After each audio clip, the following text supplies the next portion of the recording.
שיווק לעסקים בחודשים הקרובים הולך להיות משהו פסיכי לגמרי שלא הכרנו עד היום.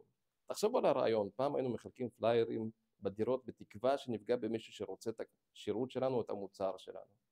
היום אנחנו מפרסמים עם מילות מפתח ויש את האלגוריתמים של פייסבוק שמנסה לפגוע במי שבאמת רוצה אותנו. אבל בעוד כמה חודשים זה הולך לסיפור אחר לגמרי. תנסו רגע לדמיין מה הולך לקרות כאן. אתם מספרים לצ'אט GPT וגם לג'מיני, תלוי במה אתם משתמשים, את כל מה שעובר עליכם. ממה אתם סובלים, מה אתם חושבים, מה אתם שואלים, מתעניינים, הכל.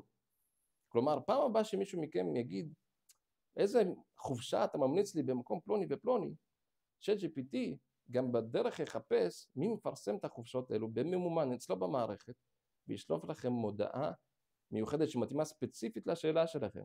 זאת אומרת, זה לא יהיה סתם פרסומות רנדומליות, אלא יהיה ממש ממוקד. כלומר, בעלי עסקים הולכים לחגוג פה בגדול.